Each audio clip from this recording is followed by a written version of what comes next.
Whoa! Before we even get started, we got some big news, and this will be the only time I'm going to do it like this. I think I've got some more fun ways to incorporate stuff like this. But we've actually got a sponsor. This is a big moment for us, and we'd like you to be a part of it. Uh, you guys are loyal fans to the show, and we really appreciate it. We love you, and we partnered with somebody who I'm excited for. I even ordered some of their stuff to test it, and when it gets in, I'm going to do like a review because you never really know. I want to be a genuine reviewer, and they're really awesome people. It's called Old Glory.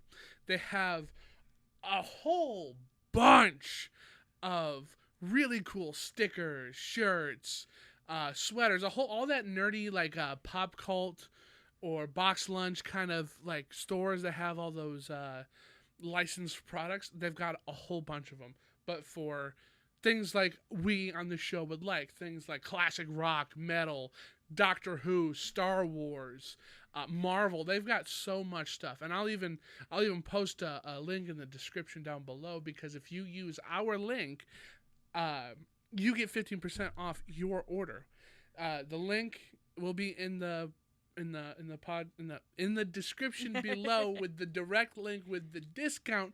But if you just happen to go to oldglory.com and use the code TheGHP5, that's THEGHP, the number 5, you get 15% off. And when I tried this out just to test it, they were already doing a sale, and then I got my 15% off. So it does stack. A little bit about Old Glory because I did a little bit of research into them, and they sent me their kind of their backstory. They're family owned too. How cool is that? One family owned business to another. They've been operating for a long, long time. I think they even said they were around since 1969. So like, Well, they are Old Glory. they've been around for a while. But they've got Wizard of Oz stuff, Doctor Who stuff, Star Wars stuff, so much stuff. They claim to have over 300,000 items on their website, and when I was looking, I lost count at around 250,000. But no, for real though, sports, entertainment, pop culture stuff, music, literally everybody is gonna find something here. We're really excited about it, and we hope you are too because we get a little bit of a cutback too. I want to be formal. I want to be upfront about that. We do get a little bit of a commission, so every purchase you make on this website using our promo code helps us out. But It congrats does. on your first sponsor. It's exciting. It's really exciting. And just going off their website, this is someplace I would genuinely buy from. Like to shop, Like yeah. 100%. Just a quick browse that I noticed, they have so many brands and so many different. Oh, someone's getting a call. Yep, so many different companies that they work with that are already up our alley. Exactly. That's what I'm saying.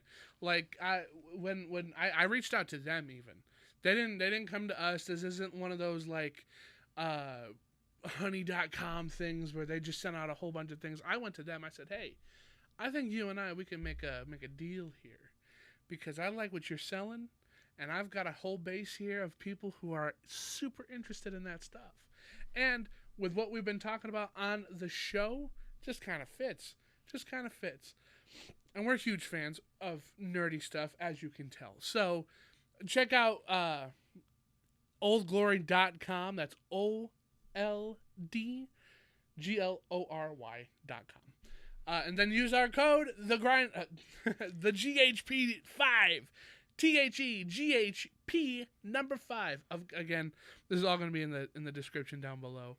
So please check that out. I'm just over the moon excited. And I'm going to take inspiration from people like Ice Cream Sandwich who just make fun little skits with the ads because, and what's really cool is they didn't say, hey, you've got to say this stuff.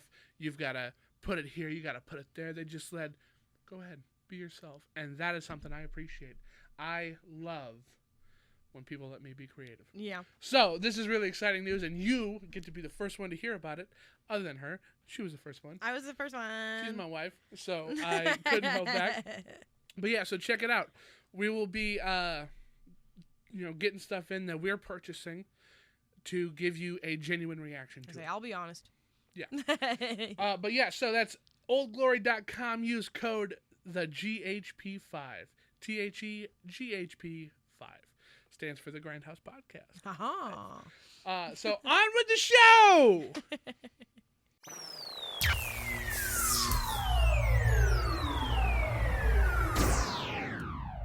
So today we're going to be talking about, it's back to Pixar Wednesdays, which is what we've been doing, or Pixar April.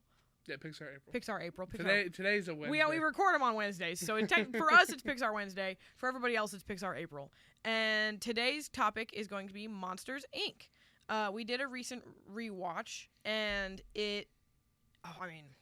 I'll say every single time that it holds up. Monsters, Inc. is arguably one of the best Pixar movies there is, but here's the thing. I'm going to say that about every single Pixar movie because I just like Pixar movies. Well, so Monsters, Inc. was one of my favorite growing up. Yeah. It was a favorite of mine. So let's do some, what do we call it? Let's take housework or something like that. We're going to talk about people. So right now, Monsters, Inc., credited, directed by Pete Docter. Pete Docter? Yeah, never heard of him. Oh, sick. But he is one hell of a director because, Monsters, Inc., but just going to his filmography here, he worked on just about every single one of these Pixar movies as either a writer or like a animator, supervisor. He's been with Pixar for quite some time. He's working on stuff that's not even out yet, which is pretty neat. We're looking right here. So we're at 2026 and Hoppers and Toy Story 5, but coming soon is Gatto, which sounds like it's going to be another Italian set movie like Luca was. Yeah. Most likely about a cat. Or it could be a Spanish one, because Gatto, I believe, is cat in Spanish. I know it's cat in Spanish, but I think it's also a cat in Italian. I could be making that up. But it just, I don't know, Luca, kind of, that's where that's immediately brought me to. But he's also working on Incredibles 3 and Coco 2. So, I think his work speaks for himself. Coco 2's crazy. I believe he also directed, he did direct Up, Inside Out, and Soul. Oh, those are some solid numbers, names. Yeah, and then he's got an uncredited director spot for Inside Out too. Okay. Probably just a consultant. Yeah. Screenplay by Andrew Stanton and Daniel Garrison. Story by Pete Docter, Jill Colton, Jeff Pidgeon, and Ralph Eggleston. So, a couple of these hardcore Pixar people. But this is, of course, starring the legendary John Goodman, who is a Grindhouse alumni. We last seen him, I believe it was The Big Lebowski. Okay. Billy Crystal, Steve Buscemi, James Corbin, who I don't know who is that in this. Jennifer Tilly, and Mary Gibbs. Who is James Corbin in this? But yeah, so if you would like to take the wheel now while I look up. So Monsters, Inc. was originally pitched in 1994 during a lunch between John Lasseter, Pete Docter, Andrew Stanton, and Joe Ranft. Yes, so we touched a little bit on that last week with Bug's Life. But it was during 1994. When did Monsters, Inc. come out? Monsters, Inc. was released, I want to say, in 2003? So 9 years before it's 2001. Release. So, okay, so at least, what is it? Because they had that lunch right before they did Bug's Life 2. Yes. And Bug's Life. But it was originally pitched then and went into full development after Disney asked Pixar to make more films. Pixar said, say less. And it went into pre-production in 1996. Pre-production for Monsters, Inc. started in 1996. Wow, that is wild. I mean, I can only imagine with Pixar films being as complicated as they are. I guess I would imagine pre-production. I mean, you can literally see Pete Docter's working on a bunch of films you haven't even heard the announcement for. Yeah. So like they are already in pre-production, and pre-production is apparently for Pixar 5+ years in advance. So it's really interesting to note that like at the same time that they were talking about like A Bug's Life and things like that, they were talking about Monsters, Inc. and Monsters Inc. came out years after A Bug's Life did. Well, they also talked about The Incredibles, which came out after this. Mm-hmm. I believe is the next movie after this. And WALL-E. Yeah. Which came out way later. Over a decade later. Yeah, way later. So if they had that lunch in 1996, you said? They had the lunch in 1994. It went into pre-production in 1996. So 1994, WALL-E comes out in 2011. So that movie was on the burner. Sheesh. For a long time. And it ended up being one of the biggest ones, if I recall. Yeah, WALL-E was a pretty big deal, and but that's still we're talking about that one remains later. An important Pixar movie. Right. And it's one of the kind of like Up, where it's the beginning is what sticks with you so much. Right. But James Corbin is not who I thought it was. Well, who is it? But he's Waternoose in this. Oh, that makes sense. Okay, I guess I should. It's also probably pronounced Coburn. I have a really hard time pronouncing names. It's okay. People have some pretty wild names. Well, and for doing a podcast about movies, I feel like maybe you should get better about that. I have dyslexia. But no, so I want to say this is the movie that really put the heart into Pixar.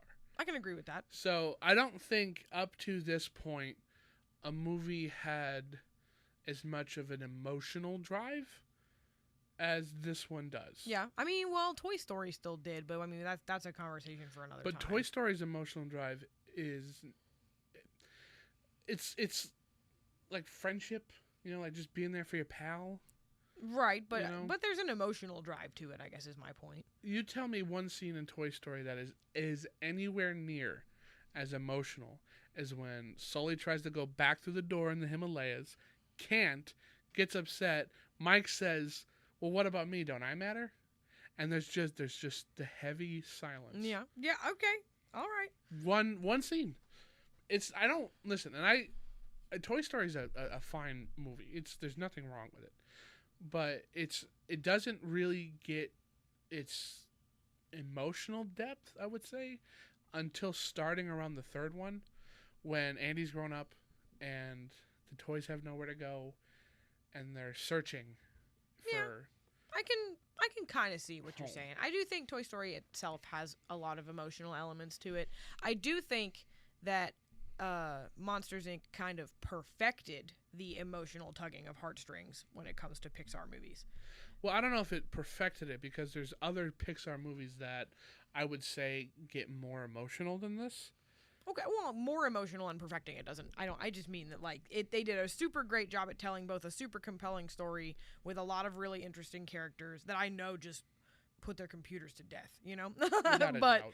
I mean, we're talking about 2001 here. You're right. On top of having a compelling and interesting and emotional storyline about multiple characters. It's not just like Buzz and Woody against the world. It's Mike and Sully and Boo and all of their interpersonal relationships, as well as their work relationship, as well as their friendship. And I just think there's a lot of cool moving parts that really make for a compelling story.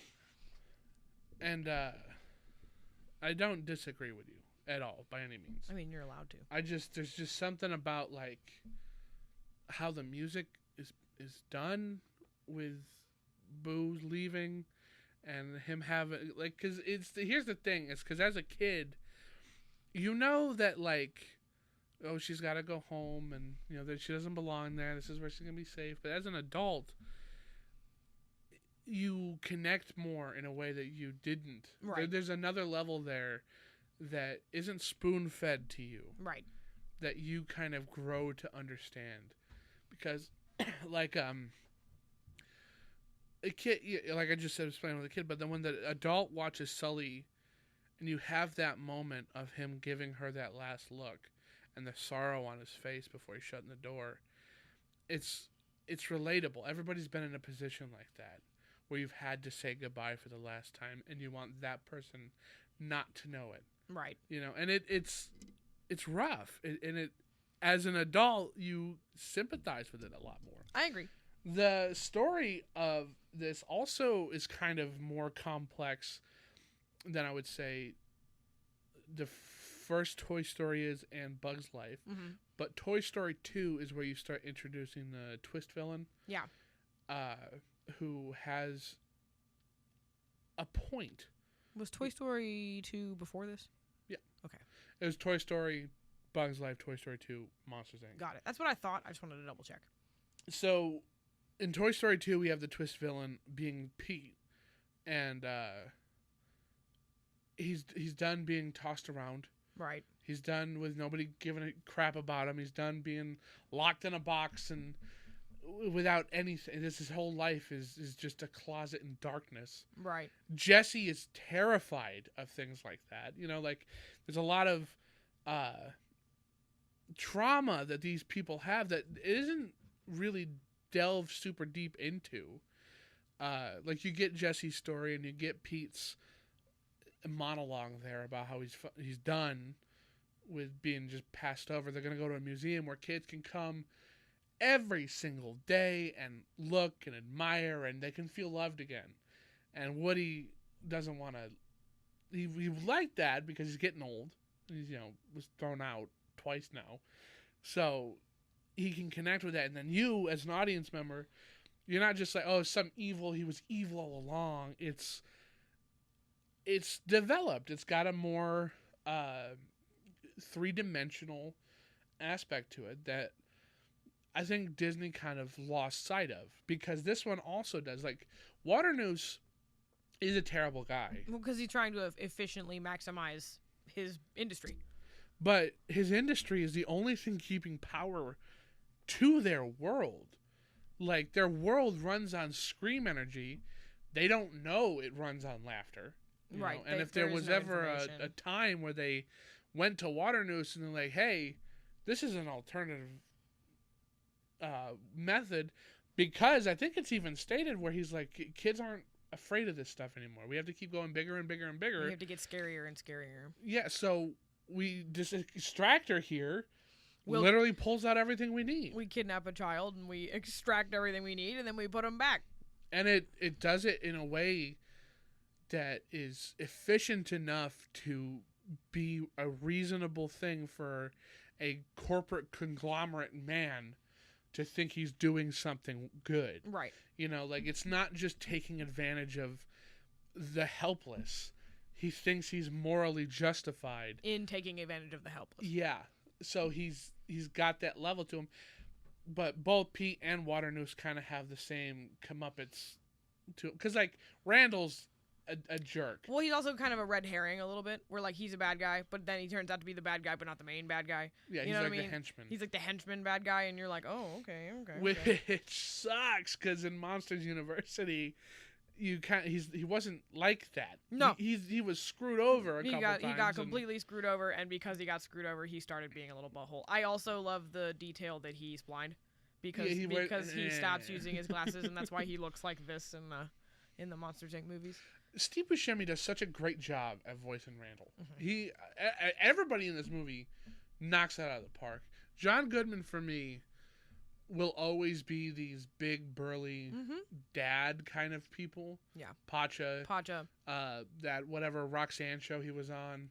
Like, he does a really good job of that, which is why movies like 10 Cloverfield Lane, spoiler alert, so good, show his real ability to give a performance that's not just loving. Mm-hmm. He's not just everybody's loving dad. Yeah, exactly. So this fits him really well. Frank Oz is in this as a guy named Fungus. I like Frank Oz. John Ratzenberger. There you go. No, it is Burger. Ratzenberger. Oh yeah, that's Ratzenberger. It's Burger. I was right the first time. Sorry. We talked when we talked about A Bug's Life, there were a lot of Ratzenbergs. So yes, there's a lot of Bergs in Pixar, or in Hollywood. So he plays the Yeti, or the Abominable Snowman, who was banished to the Himalayas for no reason. Well, I don't know. He talks about there being a reason. he like has a conversation with Sully and Mike in the cave about the reason that he was banished. Do you remember what it was? I don't remember what it was. I can look it up. Because I didn't write that down. But like they tell you why he was banished, and then that's where they banish the bad monsters, which is kind of what's cool. It ties it into why we have like cryptids. Bigfoot. Yeah, like why we have the cryptids. Yeti. He's also based on, and I didn't really pick this up, but he's based on Bumble from Rudolph the Red-Nosed Reindeer. That's where they got the look for him. And like, I can see it now that I've said that. So Monsters at Work, the show, revealed that Waternoose had him exiled to keep him quiet after he stumbled upon top secret information. Despicable. While his peers believed he was banished for being dangerous, he was actually a friendly monster who just knew too much. Wow. That's wild. Because he's not mean at all. I say this is specifically due to Monsters at Work. He shows up, he welcomes him. Right. Offers him nice, snow cones. super nice dude. Yeah, he's very nice. All right. Well, I didn't know that. Well, I guess maybe he doesn't tell you. Maybe it's not informed. Well, maybe they don't been tell you in talking Monsters or Inc. something. Might have been a throwaway and line. it could have been retcon, whatever. I could have sworn there was a conversation or something, but at the same time, like most of the conversation of the Yeti and Mike and Sully is like, get used to it. It sucks here. Basically, here's your lemon snow cone that may or may not look like pee. Like. The lemon. Yeah, don't worry. Don't worry. They're lemon. The Pixar truck we see again outside that trailer, which I still think the Pizza is... Planet truck? What did I say? The Pixar truck. It's the Pixar truck. Outside if that... you Google the Pixar outside truck... that trailer, that is the same trailer in A Bug's Life. I think it's the same shot. It's the exact same trailer. And, well, no, not even the trailer, just the shot, how it's framed. Where Randall gets the snot kicked out of him. Yeah. Grab my shotgun, honey! So that's where they put that. This is one of the movies that does not have A113 in it, though. Is that true? Mm-hmm. Are you sure? I'm pretty sure. Because According to the research I did. I'm pretty sure the contaminated sock. That's 2319. That's what. Okay. Good try, fool. Because it was a number. Is it not just up there? I swear I've seen it in this movie. But the ball is in Boo's room. So is Nemo, by the way. There's Finding Nemo, and this is kind of the kickstarting to the whole. I guess it is. It does appear in Monsters Inc., but it's famously one of the hardest to spot ones. Is it, so? Does it tell you where it is? Mm-hmm. Is it painted on the window thing that comes down? The lock in the building? It's reportedly found in the background of the scare floor / factory scene, sometimes cited as a pillar in a hallway, or formed by the characters / elements of it. Like it very quickly appears in the background. Then I'm thinking of something else because I it's like I can see it in my head. It's so vague that like a lot of people don't even think it is in there, type of deal. I can see it. Like it's the internet's split between like it wasn't there at all and you guys just want to see something and like I can see it like. I can see in my head where, like when the 2319 scene happens, the window's shut, and it's on one of them. Got it. That's where I thought it was. I mean, but it might just be the Monsters Inc. I thought logo. maybe it could have been on one of the CDC. Not CDC. That's so funny. The what is it? What's the monster one? I don't remember. With the little yellow suits. Yeah, those guys. I'll remember eventually. I'll remember at the worst possible time, and I'll yell it out then. Thought it might have been on one of their little. Like rubber suits or something like that, but no, I mean, I guess it's very, very difficult to spot if they're at all. But no, the 2319 one, I remember it so well because I was 23 and my sister was 19. So there was an annoying whole year of my life where it was just like 2319, we have a 2319. I was annoying, and so was she. So yeah. So the writing in this movie was kind of all over the place. One of the first ideas was about a 30-year-old man dealing with monsters that he drew in a book as a child coming back to bother him as an adult. And each monster would have represented a fear that he had, and conquering those fears, eventually causing the monsters to disappear. I have to add on to that, I'm actually reading a very similar one, but this quickly evolved into a buddy cop movie. like the theme of the 30-year-old guy turned into almost like a buddy cop movie where Johnson, who's now known as Sully, was the new guy at work. Huh. That's pretty interesting. I don't think they reused that idea. The buddy cop movie? No. No, I'm not just the monster's coming back and he's got to overcome his fear thing. I would also like to comment, kind of while we're talking about overcoming fears, is I really like with these first couple of movies that Pixar's released, right? So like the 4 that we're at, right? Toy Story, where we're at. Pixar's ability to take common things about being a child and making them into this just sick, cool movie. And I think it's so interesting. Like, obviously, we're all little. We all think toys come to life, right? So, like, you have a whole movie based around that. Yeah. We're all little. We think about how what life would be like as an ant. Mm-hmm. So they make that.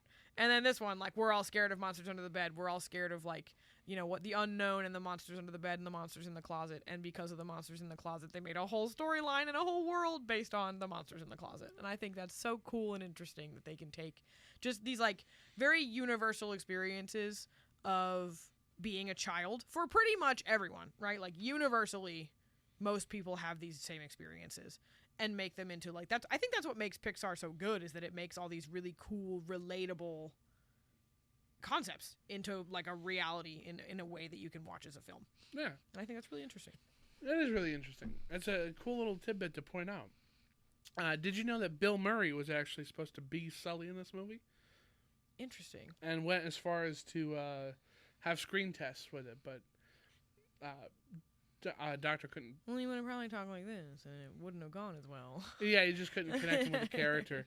But being a fan of Roseanne and Coen Brothers movies, he reached out to John Goodman, and Goodman interpreted the character as a monster equivalent to like a football player. Yeah. A retired football player. He's a seasoned lineman with teeth kind of thing. He's just good at what he does, and he just does it. Seasoned lineman with teeth is really funny.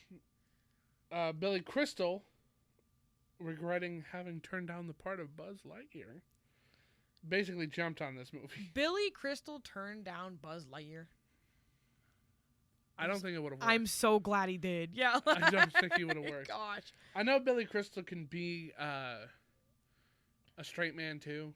No, I understand. I get it. It was more so just very unexpected of all people. I can't hear anybody but Tim Allen being Buzz Lightyear I can't and either. Billy Crystal being Mike Wazowski. Yeah. To add to Mike, Mike at one point was just supposed to be a guy that helps Sully pick out a tie, and he originally had no arms.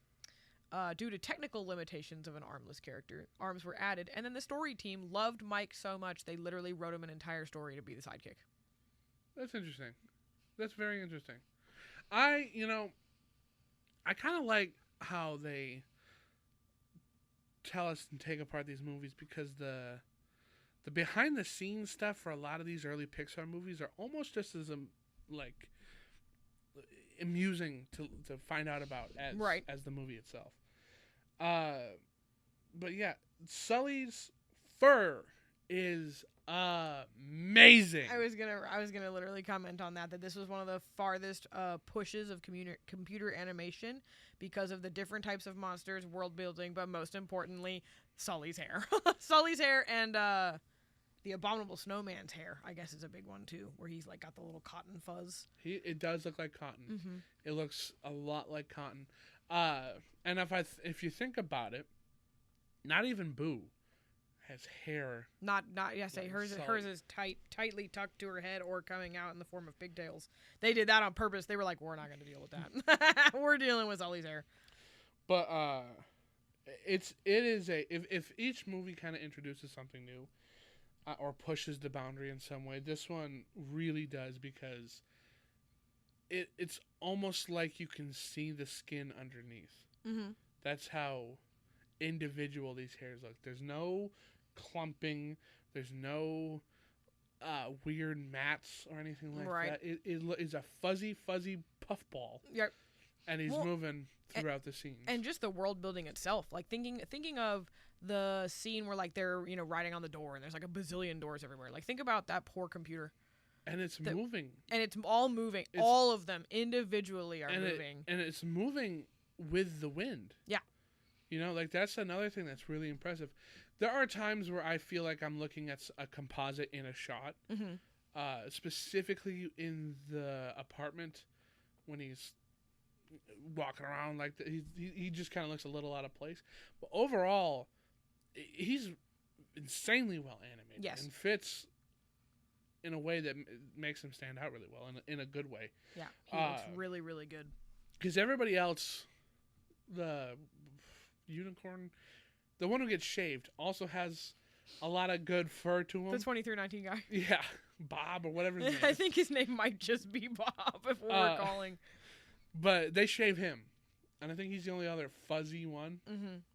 Very quickly shaved. He does not stay fuzzy for long. I like the running joke with him, man. It's kind of funny. Poor guy. You really do feel bad for him. Poor guy. And he gets super traumatized, too. Yeah, oh, 100%. He's got like a cone on for a little bit of it. It's a nightmare.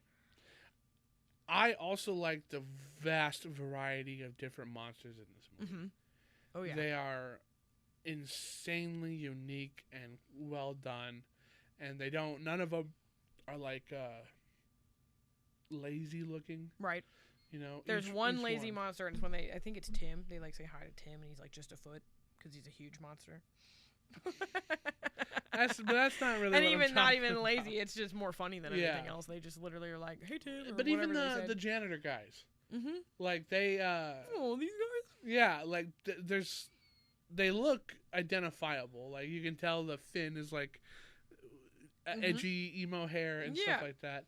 But they're done in such a way that gives them all personality. This movie has amazing personality. And it's full of Easter eggs. Due to it being like a whole separate world full of monsters and all kinds of doors, there's like a bazillion different Easter eggs. Do you want to go through some of them? Well, we don't have to. Just more of a head, like there are all kinds of different point outs and cameos and things like that kind of build on the world while simultaneously paying homage to the people that they're trying to pull, I don't know, I guess things from our world that they put in that world to kind of mirror a little bit. And I think that's really interesting. So, the marketing for this movie wasn't all too involved. Really? Yeah, so they had a couple Happy Meal toys, like everything did back in the day. Right. Hasbro debuted their own Monsters Inc. toys in a toy fair, but other than that, there's a teaser trailer that was distributed back in October of 2000, and that was online, so you had to wait 30 minutes for the YouTube to buffer the video before you can watch the nightmare minute and a half teaser. And it was included on the home releases of Toy Story 2. The trailer would also be attached to the 102 Dalmatians movie, the theatrical release of that, and would be on their DVD release, and would be on the DVD release of Emperor's New Groove, which was released in May of 2001, which is kind of funny because this movie came out in June of 2001. Oh, that's cool. With the release of Atlantis, The Lost Empire. Oh! A killer bop of a movie. Yeah, Atlantis is one of those underrated movies, and even though I'm a Treasure Planet guy... Hey, Treasure Planet's still good. No, I mean, but there's kind of two camps. Like, it's like, do you like Star Trek? You like Star Wars? What if I like both of them? Let me finish. You belong to one camp. I like Star Wars more than I like Star Trek, but I respect the hell out of Star Trek, and I love watching it, kind of thing. But I am a Star Wars guy. That's kind of how I view Atlantis and Treasure Planet, because they were both bombs, but to our generation, they were the peak of what we were watching. You know, like, and everybody in my generation has seen them and has a favorite, and belong to that same kind of camp where, like, you are one or the other, where everybody's seen The Jungle Book and The Fox and the Hound or Monsters Inc. or whatever. But when it came to those two, it really did feel somebody like saw one or the one and other. others saw the other. Yeah. We should talk about that movie at some point. I mean, twist my arm. It's great. I'd love to watch it again. So because we did Treasure Planet, and I still, defend everything I said on that movie. It's so good. But Atlantis, I think, it got the sequel, you know, so it'd be kind of cool to do the 1 and 2. The bad retrospect. sequel, by the way. The sequel I wasn't a big fan of. What are the food groups? Beans, bacon, whiskey, and lard. This movie also, I forgot to mention this with Bug's Life, has outtakes, animated outtakes, and I love them. This is something that they make everything so much funnier. It's so wonderful. It's such a little joy to see, because like they're all fabricated. And Toy Story 2 had them. I don't think the first one did. I don't remember if the first one did or not. I know A Bug's Life did. I know A Bug's Life was the first one to do it. Okay. Bug's Life and Toy Story 2 both had montages of outtakes and performances to play based on lines from the film that were included in they're fabricated outtakes, essentially, just to kind of have fun with it. Like yeah, the glasses on Buzz's dome because of Woody. Like, it's just hilarious. And I like how the characters of the character. I like the whole meta fourth wall breaking kind of thing. I love it. You see the boom mic come in and out every now and again. The beep beep beep clapper. Yeah. Like, it's the Woody's Roundup music that'll start playing. It's really cool, and I really wish they did it more. Yeah, especially nowadays. Like, give me more of that. Well, I think the last time they did it, was for The Lion King. That's what this is saying. When they re-released The Lion King, yeah, in 3D, they gave that one a whole bunch of outtakes. Yeah, which it's just, some of them are the dumbest thing ever. They're just so good. Like, there's where Mufasa's got a roar and he's warming up, and they keep cutting back to James Earl Jones just like, it's the Mufasa. I don't know. It's just silly and dumb, but it's really appreciated, and I have a blast with them. Love it. Also, we should talk about which Pixar short went with which one. Oh, you know what we should do? We should, at the end of Pixar April or Pixar however long this takes, we should do a bracket of the Pixar shorts. And like favorites, and like have a board, make a board where we like put up the Pixar shorts. I'd be down for that. I think that'd be super fun. Like rating the Pixar shorts. So, just to let you know, Pixar April, we're not going to get through all the Pixar movies. Yeah, no, I know. It's going to be April. like Pixar 2 months, Pixar 3 months. So April will be dedicated to Pixar movies. Pixar Spring. And then we'll go back to our regularly scheduled programming, but we'll pepper these in every now and again. Okay, Pixar Summer. You want to do? Well, I don't know. I don't want to overload. That's fair. Then we'll just do Pixar as we see fit. Well, no. So we'll pepper them through. We'll just pepper them through. Whenever we get the opportunity, we'll put them in. Sounds good. Because I don't want to take away from the other stuff we're watching. I still like the way that Pixar Summer sounds, so I'm gonna keep using Pixar Summer. Or Pixar Summer Girls. Pixar Summer Girlies. Monsters Inc. was released on VHS and DVD in 2002.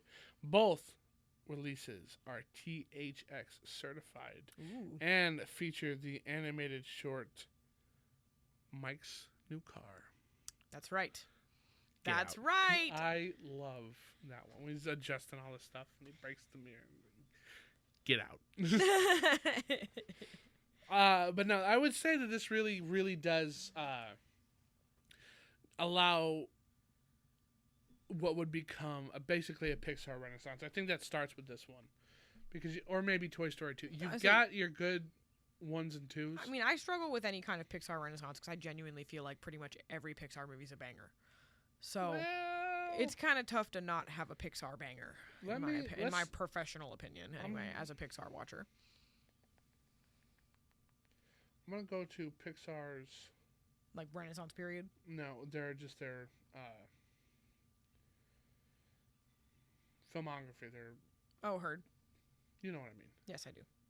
So if you want to bring anything up. Well, so I have some pretty cool hidden details that I have saved from from Monsters Inc. The first being, do you remember when we talked about the dinner that Monsters Inc. was talked about it in 1994. Mm-hmm. Well, that was done at a cafe called Hidden, Hiden, City Cafe, Hidden City Cafe, which has a great cameo when Mike and Sully walk to work. Okay. And on that same coffee shop is a poster that looks an awful lot like Monstro from Pinocchio. Well, it is. It's actually a poster for Fantasyland and like the ride Storybook Land, which is a prominent ride in Fantasyland in Disneyland. Well, that's interesting. Yeah, there's I guess a bunch of different posters, but that's one of the easiest to spot. Cool. Yeah. The monster, the third place monster, with all the eyeballs. His name is Ranft, R-A-N-F-T, aka Joe Ranft, one of the leads of Pixar. That's what I was about to say. It sounds like the guy who made Bug's Life. A lot of the doors have stickers all over them, and they're actually characters from Woody's Roundup. Oh, neat. Mhm. Neat. And then one of my favorite fun facts is 2319. Back to that annoying thing that I'm annoying about, and I love it so much. The 23rd letter of the alphabet is W. The 19th letter of the alphabet is D. S. Idiot. For what? WS. WS? White sock, which is what he had on him. So they coded. That's funny. It wasn't 2319 wasn't just contamination. 2319 was white sock. Well, depending on what room he came out of, it might have been a good idea to shave him. True. Bop, bop. Steve Jobs was still working at Pixar at the time of Monsters Inc. So Isn't there's that actually wild? Isn't that weird? Timelines are weird. Stinky old Steve Jobs. Oh, right. So Yes, there's that's a something computer that with the phrase "scare different," when like an homage to Apple's motto at the time: "Think different." Last one I have is the Harryhausen's restaurant is named after Ray Harryhausen, Yeah. one of the famous pioneers in animation with stop motion specifically. Have you seen any Harryhausen movies? I don't think so. I don't know. I know the ones I have been watching. I haven't watched with you. Right. But he is the grandfather Oh, of everything heck yeah. you like. Excellent. The whole That's what I like to studio hear. would not exist if it wasn't that man. Love. And that man, as a small little boy, got super, super inspired by watching the original King Kong. Fair. That's what got him into it. Ooh, cool. So, But that's pretty interesting. that is pretty or interesting. nice that they would do something like that. Pixar also has a really intense need to tease their next film. So I brought that up. So on you the see Nemo at least twice. There's one time that he's in the restaurant, and the one that he is physically handed, like that Sully's physically handed by Boo. And then the Luxo ball is in Boo's room. Yeah, said that too. So that's where it is. And then there's a potential continuation from Toy Story of the toys being alive, because when Boo's room is first opened, Jessie isn't on the table, but when they return at the end, Jessie's on the table. Could be a continuity error, could be parents, but could also be if it's toys are alive. Jessie, Sully and Mike don't know Boo's name, but she tells them her name's Mary, and she writes it on all of her drawings. But they apparently can't read handwriting or something. Well, they probably don't know how to read. Little Human. Kid. Yeah. She says my name's Mary. No, she doesn't say it, but like she hands them drawings, and the drawings they're signed. Can I tell you something I find to be absolutely hilarious? What? When Sully's in the locker room and he's hearing that noise, and he looks around behind him, and she's just dropping his tail. And then he looks up at her, and he's like, "Kitty!" And like, he freaks out, but like, did you not feel that? Did you not feel that? You only heard it. Maybe he has tail paralysis. Yeah, maybe. Maybe He his doesn't tail whack got anybody shut in with a it. door at Monsters University or something, and now you can't feel it. This is also the last Randy Newman composed movie until he came back for Cars. Oh, So cool. Finding Nemo and The Incredibles were very clearly not him. Dang, I mean, sounds saltier. No, I you think of Toy Story, you think of this movie, Right. and then you think of the breakout song for The Incredibles. Uh huh. Do they sound like they were written by the same person? No. You know what I It was mean? just more I- funny than anything else. Because Randy Newman has a very, very, very, Yes. very distinct Right. sound. For sure. And it is not found in those two movies. Thomas Newman did Finding Nemo, and I'm gonna butcher this name. Michael Giacchino did Giacchino. I don't even know that I can help with that he's one. Italian. Heard. But he also went on to do Ratatouille, and then Thomas Newman came back for Wall-E. These three looks like they cycle through, because Up is Michael, Toy Story 3 is Randy, Cars 2 is Michael. They just keep, you know what I mean? Like flipping back and forth. So they got their guys. But anyway, so to talk about the so-called Pixar Renaissance. Yeah. So we got Toy Story and A Bug's Life to kind of, melt the ice into the water. But then Toy Story 2, banger. Mm-hmm. Monsters, Inc., banger. Finding Nemo, banger. The Incredibles, one of the greatest movies ever made. Cars, I don't like it, but banger. I liked Cars. A lot of people like Cars. I'm not one of those people. That's a really hot take, Benjamin. Do not like racing movies. Do not like racing. You just can't boring. stand it. I kind of get and like the whole Radiator Springs stuff. I think that's really cool, and how it ends, I think, is impactful as hell. Yeah. I think that's a great ending. But Ratatouille, I think, is a great movie. Wall-E is one of the greatest movies ever made. Up, and then Toy Story 3, which is also two of the greatest movies ever made. So far, you haven't mentioned a renaissance. To me, this is not a renaissance. This is their entire discography. Well, do you know what a renaissance is? Is it not just like a period where like things are really great? So it's Renaissance means rebirth. So I guess it could be a golden era, but that's what I would say. It's Pixar's golden age, because the Renaissance to me is like, with Disney there was a lull in filming. But I mean, there's a lull with the first two. With the first two, they are on a steady incline. I can't agree that this is a renaissance. Okay, well then this is the golden era of Pixar. Right. Because after Toy Story 3, mm-hmm. which was, I believe, your peak right when you're about to come down, because if I remember right, that's around the same time that Indiana Jones 4 came out and people started not really liking Disney's stuff. Comes Cars 2, mm-hmm. which is my favorite Cars movie, but everybody else hates it. You're a nightmare. Brave, which I like. I loved Brave. But people don't really like it. I know. Monsters University, which I think is better than the first Monsters, Inc. movie, but people don't really like it. So we got this downward slope. Inside Out, which was well-liked, but then The Good Dinosaur, which was not. Finding Dory, which I think was kind of lukewarm. In the middle, yeah. And then Cars 3, which I haven't heard anything about. I didn't even So I would say, like, we had our peak, and now we're kind of on this, like, bumpy road of ups and downs. But then you got... See, I don't want to claim this to be the Renaissance because it's just, like, 3 movies. Nah, I wouldn't call it the Renaissance. But they're great. They're Coco. Oh, Coco's so good. Coco is one of my favorite... Coco is so good. Pixar movies. I didn't watch that for so long. I was like... Because it came out right around the time that The Book of Life came out. And I was like, neither one of these are looking... I thought The Book of Life came out way earlier than that. I think it came out around the same time. Let me look that up. But you keep going. Yeah, I guess look that up. Because it's basically the same movie. It's one of those. I just didn't... I didn't really want it. I didn't have access to it. It came out in 2018 or 2017. So I had just turned 18, so... Pixar wasn't something I was really getting attached to. And then Incredibles 2 came out, and you and I actually went to go see that in the movie theater. But I watched Coco. They came out 3 years apart. Really? Yeah, Book of Life came out in 2014. Really? Huh. That's why I was like, I don't know that they're super far apart, but they're far enough apart that I was like, I don't think that's right.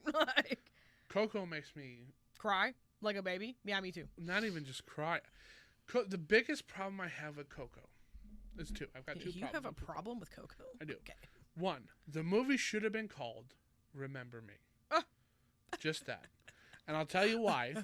Because it's the theme of the movie is Ernesto is fading away because nobody remembers him. Spoilers.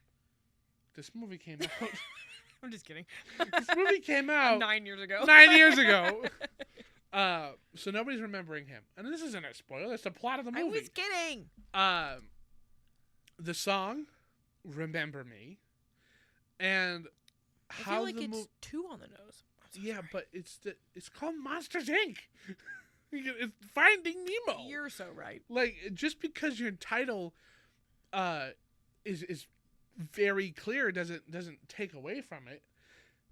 Remember Me, I feel like just works Right. super good because Coco's the name of the grandmother.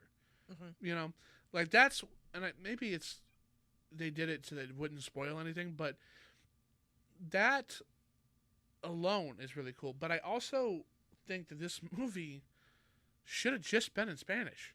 Yeah. With English subtitles. They do this thing, and I don't understand why American movies do this thing where, like, if you want a Spanish-speaking person, every 4 words they'll say something in Spanish, but the Spanish word for the thing in English, like, just have it in Spanish. Yeah. Well, it would alienate a lot of audiences. I want to watch Disney movies set in other countries in that country's language. That was I think that'd be a very cool thing to do. It was really cool. I in my French class we watched The Hunchback of Notre Dame In French? in French, Yeah. start to finish. It was pretty sick. I'm not gonna lie. And not even to, like, be snooty about it, but just to kind of Get a feel. more for the, immerse yourself. I say get a feel for the actual place that it's being. Because like even Beauty and the Beast is in France. Yeah. You know what I mean? Like it'd be kind of cool to watch it in French. And to hear, like, if I was standing next to Gaston, he's not gonna sound like this, Belle. He's gonna sound like a French guy. Sound like a French guy. Well then, so at Monsters Inc. Do we just listen to them all in Monster?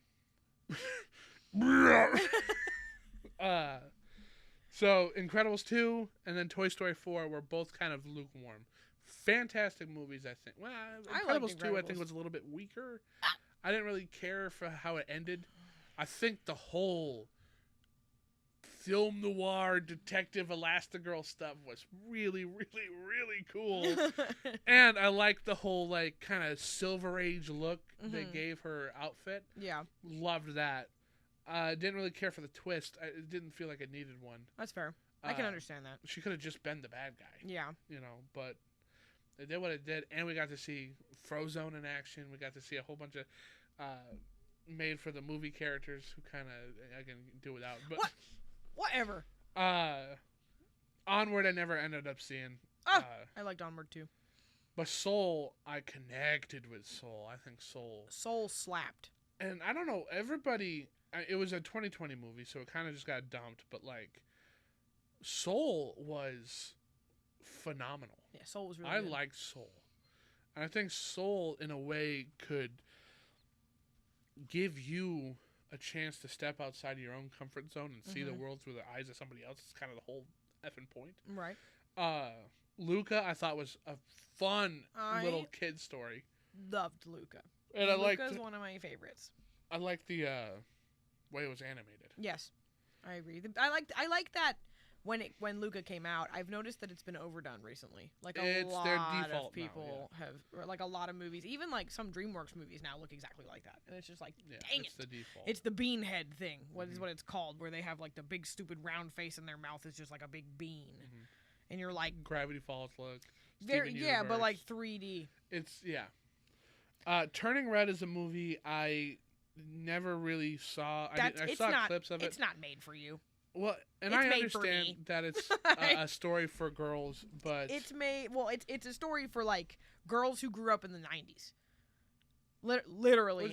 well, the allegory is she's going through puberty, right? Correct, but growing up in the 90s. So like with the boy bands and being obsessed with the Stuff boy like bands. I wouldn't get and, into. like everything that anyway, we'll do Turning Red. I'm going to make you watch it and we'll do. I'm open to watch it. Yeah. I just don't. It doesn't. Turning Red is going to be on later Pixar summer.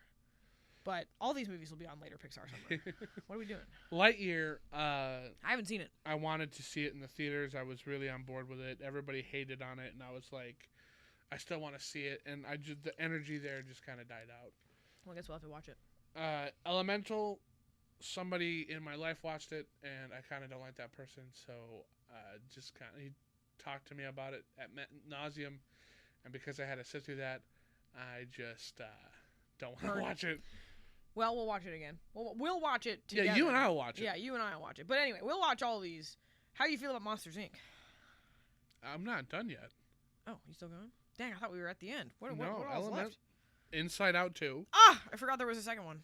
Which I think was fine. I haven't seen it. I think it's. I guess I need to get all my Pixar. Not as good as the first one, and I don't know. It wasn't really as. I don't know. Was it marketing-y? No. Where they have new emotions so they can sell new toys? Maybe, but like the new emotions are fine.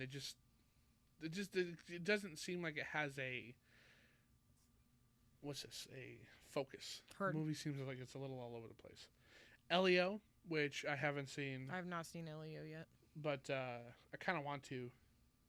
Kind of do. And then Hoppers just came out. And then right? Hoppers just came out. And Hoppers is the last thing that came out. Heard. Upcoming is, of course, the long-awaited, highly anticipated Toy Story 5. Right. And then Gato and Incredibles 3. But other than that, so that's what I'm saying. So, like, right around, I would say, Cars 2. It fell off a little bit. It fell off. Yeah, I can agree with that. So and even it though had there's its a peak. handful of these that we like. Yeah, it had its peak, and then from there it kind of fell off a little bit. Well, and, you know, With Cars 2, I believe, it's the last one John Lasseter worked on. And then everything else, it looks like, was... Well, maybe not, because he did stuff with Incredibles 2. So I don't know. Maybe, I don't know. It was a lull. He might be one of those people where he just kind of comes on and talks about it a little bit, or like talks and helps as best he can, and then dips. Yeah, maybe. But anyway, Monsters Inc. is a great movie. You should check it out. So I was not trying to cut you off early. For some reason, I guess we're running a little over. Well, not even that. I legitimately thought Elemental was like the last one. I kind of completely forgot about the second Inside Out. So that's why I was like, oh, cool, Elemental, done, sick. Nope. But check it out. It is currently streaming, but if you're cool like us, you'll own it. Yeah. Because owning things is where it's at. I do like having physical media. It's nice. It does take up a lot of space. It does, so have space for that. Or just stream it. Also an option. Or put it in those DVD books. Yeah, get one of those old school CD, DVD books for your... That's how my dad did it. We didn't have a whole lot of room for my dad's movie collection, so we had like 4 or 5 DVD books. Excellent. Great way to ruin your collection. Oh. Because they scratch really Then easy never mind. Don't do that. Terrible idea. But, no, check it out. Let us know what you think. What's your favorite Pixar movie? And we want to hear from you. Check out the podcast. Like us on all platforms. And check out Old Glory. I'm really excited. I'm sorry. I'm sorry. You go ahead. I'll shut up. No, that was it. Just check us out on all platforms. Where can they find you? I work at a tattoo shop, and I go by Miss French Tattoos on Instagram, Facebook, and now I have a TikTok that I'm trying really hard to keep track of. She's got this one video on TikTok that just really, really makes me uncomfortable. Okay, She's got one of those. Don't lead with that. It's supposed to be a comedy TikTok, so just ignore him because it's supposed to be funny, and just because he doesn't like it doesn't mean that it's not funny. Okay. You mind if I take a picture of you? Uncomfortable, baby. It's very uncomfortable. You're trying to be uncomfortable. Correct. Yeah, it worked. That's why it's supposed to be funny. There's a lot of people who comment, wow, you nailed this. But yeah, no, check out Old Glory, our first sponsor. Check out that link in the description and get yourself something nice. You're helping out the show if you do that. We really, really appreciate it. I have been Cheese Film. And I'm Cheese Film's wife. What? You're more than that. Twisted Nix. I'm Twisted Nix / Miss French Tattoos / wife of Cheese Film. The bride of Cheese Film. Bride of Cheese Film. This has been the one and only Grindhouse Podcast. Cheese Film out.